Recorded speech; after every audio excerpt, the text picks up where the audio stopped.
Where in the US do you love living the most? Hawaii. Hawaii? Yeah. Not New York? Yeah, why not? No, I mean, I like, you know, I lived in New York for a long time and I love New York. I like Los Angeles as well, but I don't enjoy always being around the business. And Hawaii is so great because when I'm home, I'm home. You know, there are great restaurants like Anderson's Family's Restaurant. There's a lot to do. It's called The Pig and the Lady. If you're ever in Hawaii, you should definitely go. There's free press for you, Anderson. And you know, it's like being in Singapore in terms of the weather, but not as muggy. And the people are very friendly. The lifestyle is really easy. So, and I like the fact that it's really the only place in America where you can be Asian, be in the majority, and speak English. So it's very unique in that way. And so for my children growing up, they're having the opposite experience of me, where they're in the majority. And so they're never thinking of themselves as the outsiders. In fact, my wife and I had a lot of trouble when we first put our kids into school here because my oldest son went to a school where they had uniforms, and at the end of the day when there was pickup, there were so many Asian kids in the same clothes, I couldn't figure out which was mine. I think that's definitely a film moment. Yes, exactly. Okay, I'm going to go to the floor for the last maybe 2 questions. Yes, question here. Hi Daniel. I want to ask you, you are just completed Hellboy. What was that like filming? And are you kids fans of the Hellboy comics? Thank you. Yeah, no, I finished, it's almost been a year actually since I shot that. We were in Bulgaria for 4 months. It's the latest in the Hellboy movies. David Harbour from Stranger Things is playing Hellboy. And it was an interesting experience shooting in Eastern Europe in the middle of winter. It's not Singapore, let me put it that way. But it was an interesting project, and you know, I'm especially considering, you know, I don't know how much you guys know about the whitewashing of that role. It was significant, I think, that was my next part, because it was an Asian character that was and a white actor was cast, and the white actor was gracious enough and smart enough and thoughtful enough to depart from the role, and then they ended up casting an Asian actor, and I was lucky enough to be the one. It comes out in April. I'm looking forward to seeing it. Excellent. I saw many hands. I'm going to squeeze in as many as I can, okay? Yes, sir. Hi there. Hi, sorry. First and foremost, I'd like to thank you because I work with children with autism. And hearing that your plight and the thing that you fight for this right for the movie itself, I mean the show, Good Doctor. I really like to thank you, and the way you show all this like uniqueness about children with autism is really great. Oh, and thank you. Thank you a lot for that. Oh, thanks.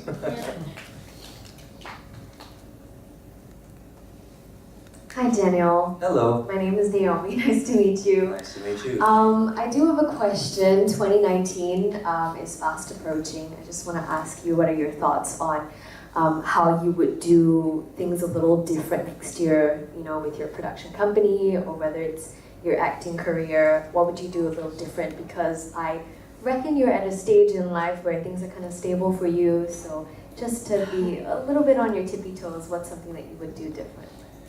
Well, I would say that the company is in a good place. You know, we have a number of shows in development. I'd love to work hard to see more of them get on the air and be successful, because, you know, just because something is in development doesn't mean that it's actually a series yet. So, so hopefully we'll get some more shows on the air. And one thing I'd definitely like to do is travel less. I live in Hawaii. My company is in Los Angeles, which is 5,000 miles away. We shoot Good Doctor in Vancouver, Canada, which is another 3,000 miles from there. And then I'm often in Seoul and great places like Singapore, which is, you know, the other side of the world. And so, you know, I've logged a lot of miles, and I have the luggage under my eyes to show it.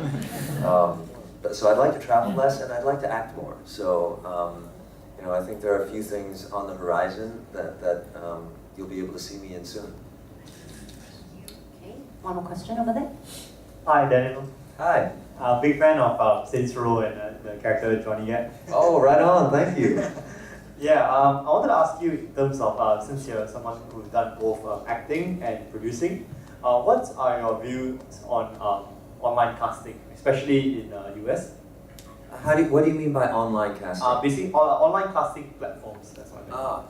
Well, I'll tell you that, you know, for all the actors out there in the audience, online casting is becoming the norm. I can tell you that for Good Doctor, we cast almost 100% by tape, because I'm in Hawaii a lot, and the other producers are in LA, and some of our producers are in Canada, so the only way for all of us to be able to approve an actor is to see them on tape. So, actually, this is a great segue. If you're an actor, learn how to put yourself on tape.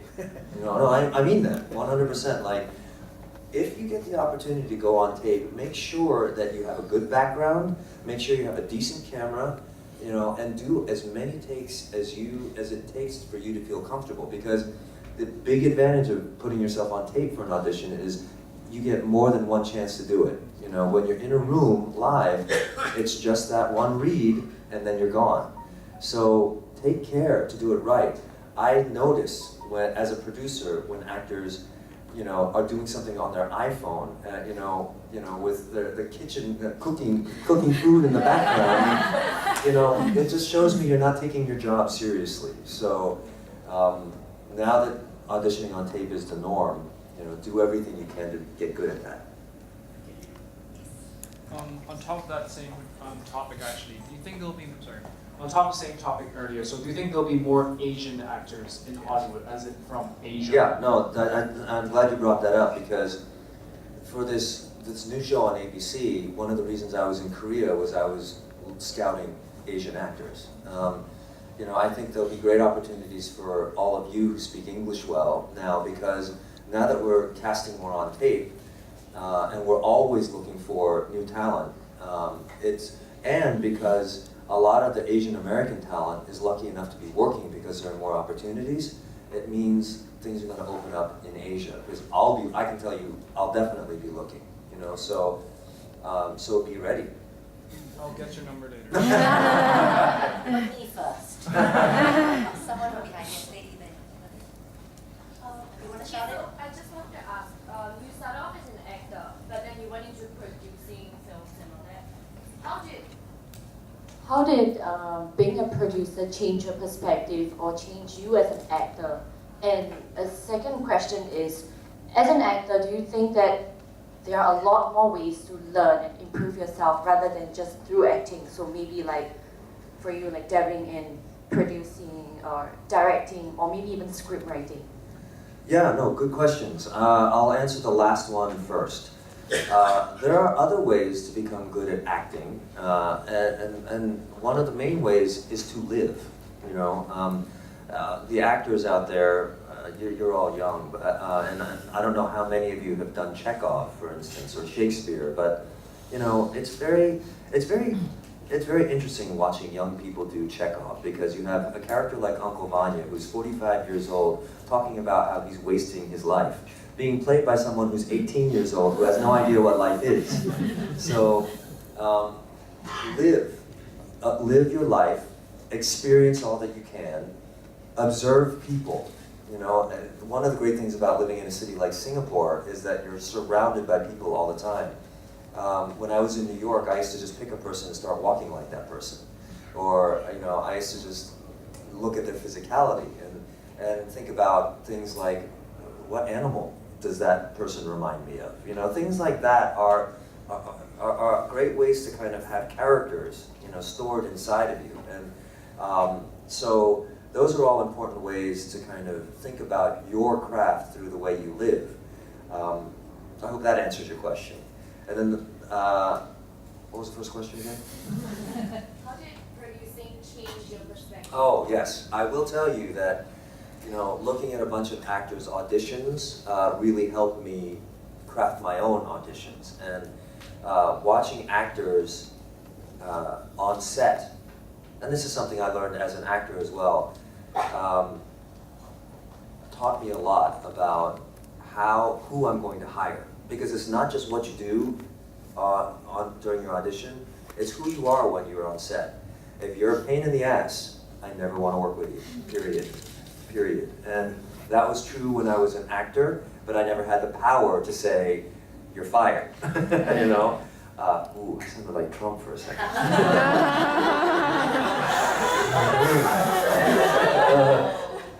But I am in a position now, like when we first started casting Good Doctor, we did a lot of research, not just into their ability, but what their reputation was. And it mattered a great deal to know that you were a team player. And so that's part of the reason we have such good chemistry on our show now. And in terms of the craft, I will say that the thing that I learned more than anything that will apply to the actors in this room is that do not apologize for yourself. When you're auditioning, you have one chance to make a mark. Don't hide. Don't be underprepared. You can see apology on an actor's face when they're performing. Don't let that be you. Play your intention clearly and directly, and that's how you shine. And it's so apparent, because I watch every audition from front to back, but I can tell you a lot of producers don't. I can tell you a lot of producers are eating their lunch and watching on an iPhone. And they're not really giving the actor the respect that they deserve. But that's just how it is. And so if you're doing anything to kind of sabotage yourself, you're doing yourself a disservice. So I hope that's helpful for you guys. How many audition tapes do you watch for one role? Depends on the role. If it's a series regular, you know, we'll watch 20 maybe. And then with the filters sometimes, for guest stars, you know, there's a filtering process where the casting director will watch some, and then the ones that she likes will come to certain producers, and then the ones that they like will get to us. And so for guest stars, I'll see maybe 3 to 5 per role. And if we don't find that person, we'll ask for more auditions. I know there's one more question here. I'll let you have that question. Yeah. Should I shout or should I wait for mine? The mic is nearby. You're so far away, you'll be amazed. For the benefit of those behind. Picking up on the way you're talking about your craft, what was your most arduous role, both in terms of physical and the craft side, but also from the emotional side? Did you have any horror directors, exec producers who were constantly in your ear saying you were doing it wrong or how they perceived it wrong? No, it was definitely Jin on Lost, for sure. Acting in a language that was not my first language provided a whole set of different challenges that I've never had to experience since or before. It really tripled my workload because I was doing a lot of the translations, and then those of you who have acted in a second language know that speaking a second language is very different from acting in a second language. And so the work that was required as an actor was a great deal more. And you know, just to kind of highlight how competitive this business is and how you're always auditioning even when you have a job. I don't know, a lot of people don't know this, but Jin was supposed to be killed off in season 1. And so the fact that I stayed around for as long as I did, I feel very fortunate about, and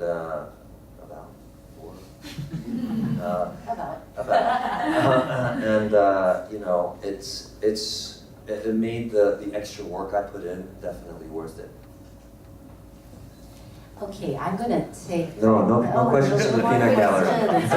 What? From friends. Okay. What do you want to know? What don't you know?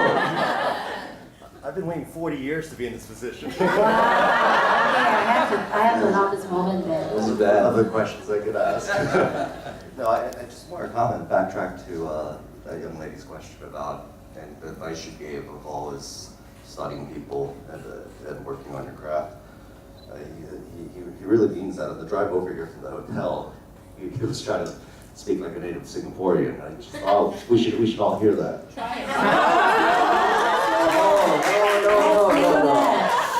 It's not ready, it's still cooking. Well, we believe in works in progress here. You know, jobbing actors and all. Do you want to hear it? It's not a good idea. Let's give him a line. No, it's, but it's true, like, you know, having an ear is important, and, you know, one day, you know, when I was in drama school, I was learning a British accent, and I thought to myself, when the hell is an Asian American actor ever going to be asked to do a British accent? Why am I learning this? Cut to 25 years later, my role in Hellboy is a Brit. So, you know, you never know what you're going to be required to do, so, you know, in the same way you observe, listen. You know, all of that is important, you know, as an actor. Just a couple more questions from me. You're ethnically Korean. Would you consider working in Korea again? Yes, in fact, I just sold a project in Korea where I may work there. So it's something that I'm interested in doing, but it has to be the right role, just like in America. But I'm open to working, you know, the world is getting smaller, so I'm open to working wherever the good roles are and the good projects are. In 2019, looking a little bit ahead, you have a film release, Always Be My Maybe? Oh yeah, I mean, do you guys know who Ali Wong is? Yes. Yeah, Ali Wong and Randall Park, who was on a show called Fresh Off the Boat, they've been longtime friends, and they wanted to find a project to do together. So they wrote a romantic comedy for themselves to star in. That's what you do. That's, you know, if you guys can write and act and direct, do it all. You know. So Netflix bought it, and we all shot it. I did a small role as, I don't know if I can talk about it, but I'll tell you. I'm one of Ali's boyfriends, so it was a lot of fun to do because I haven't done comedy on screen before, although I love it. I've done it on stage, and so it just felt really good to kind of you know, work in a different way and show people a different side. And that movie will be out sometime, I think in April or May, so look for it. We wish you all the best with that. Thank you. And on a parting note, you say that we've been keeping you very busy, the festival's been keeping you very busy, so you haven't got to see much of Singapore. Now I'm going to put this on record so that they make sure that you have a chance to see it. What would you like to do in Singapore over the next few days? Wow. What would I think I'd like to eat, and I know, I really, like, Singaporean food is world renowned, and I definitely want to get out and try more. I want to drink and eat, hang out with Jimmy T, and have him show me around the town. Okay, any suggestions for where he should go? Yeah. No, but it's cross now. It's okay. Oh, I see. He can eat it, he can't eat that. Anything to suggest? Durians. Durian, I was gonna say. I like durian. I was gonna say. Yeah, I like durian. You know, my wife can't stand it, but I like it. I think it's tasty, especially when it's fresh. That's right, that's right. Not vacuum sealed and sent somewhere. Right. Okay, thank you so much on behalf of the festival. Daniel, Day, Kim, everybody. Thank you, everyone.